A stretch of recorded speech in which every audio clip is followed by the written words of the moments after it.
بسم اللہ الرحمن الرحیم۔ السلام علیکم ورحمۃ اللہ وبرکاتہ۔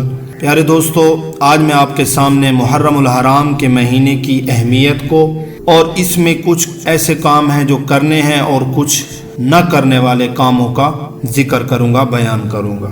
تو محرم الحرام ان 4 حرمت والے مہینوں میں داخل ہے جن کی حرمت کا حکم اسلام سے پہلے سے چلا آ رہا ہے۔ اسلام نے بھی ان کی حرمت کو باقی رکھا ہے۔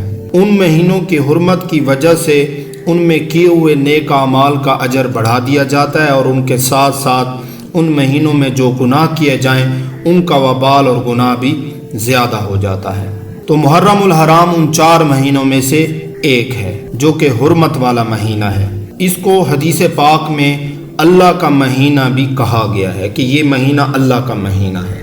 محرم الحرام کو صرف اس وجہ سے فضیلت حاصل نہیں ہے کہ اس مہینہ میں نواسۂ رسول جنت کے نوجوانوں کے سردار سیدنا امام حسین رضی اللہ تعالیٰ عنہ کی شہادت ہوئی ہے، اور اس میں کربلا کا دردناک واقعہ پیش آیا ہے۔ سیدنا امام حسین رضی اللہ تعالیٰ عنہ اور اہل بیت کی عظمت اور مقام اور مرتبہ اور شہادت کی اہمیت اپنی جگہ بہت زیادہ ہے، لیکن یہ بات یاد رکھنے کی ہے کہ کسی اسلامی سال کی اہمیت صرف اس وجہ سے نہیں ہوتی کہ اس میں نبی صلی اللہ علیہ وسلم کے کسی صحابی یا اہل بیت کی شہادت کا واقعہ پیش آیا ہے، وگرنہ اگر ایسا ہوتا تو اسلام کی ساری تاریخ شہادتوں اور قربانیوں سے بھری پڑی ہے۔ اگر مہینوں کو ہی دیکھا جائے تو رمضان المبارک کے مہینے میں دیکھیں کہ غزوہ بدر واقع ہوا جس میں کئی صحابہ کرام شہید ہوئے۔ حضرت علی کرم اللہ وجہہ کی بھی شہادت رمضان المبارک کے مہینے میں ہوئی ہے، اور بھی ایسے اسلامی مہینے ہیں جو قربانیوں سے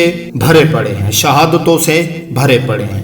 محرم الحرام کو اسلام سے پہلے بھی یہ حرمت والا مہینہ سمجھا جاتا تھا، کیونکہ اللہ تبارک و تعالیٰ نے اس کو ان 4 حرمت والے مہینوں کے اندر شمار کر کے رکھا ہوا ہے۔ تو یہ اس کی حرمت جو ہے یہ اس وقت سے ہے جب سے یہ دنیا قائم ہوئی ہے، یہ آسمان و زمین قائم ہوا ہے۔ تو محرم الحرام میں کچھ ایسے کام ہیں جو کرنے کے ہیں اور کچھ ایسے کام ہیں جو نہیں کرنے کے ہیں۔ سب سے پہلا کام جو اس میں کرنے کا ہے وہ یہ ہے کہ ہمیں شہادت پر فخر کرنا چاہیے۔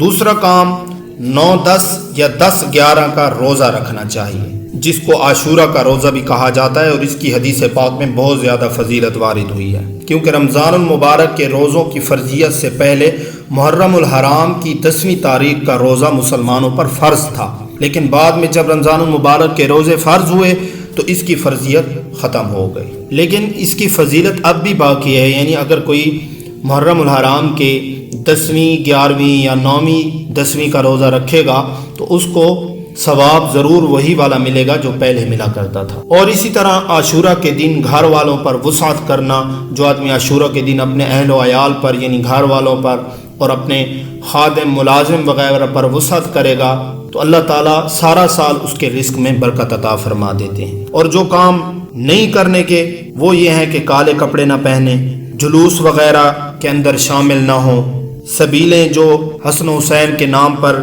بنائی جاتی ہیں وہ نہ پئیں، محرم میں قبرستان جانے کو ضروری سمجھنا، اس سے بھی بچیں، اور اس قسم کی منکرات سے ہم نے اپنے آپ کو بچانا ہے۔ تو یہ ہے محرم الحرام کی اہمیت اور وہ کام جو کرنے والے ہیں اور جو نہ کرنے والے ہیں۔ اللہ تعالیٰ سے دعا ہے اللہ تعالیٰ ہمیں محرم الحرام کی اہمیت کو سمجھنے کی توفیق نصیب فرمائے، آمین۔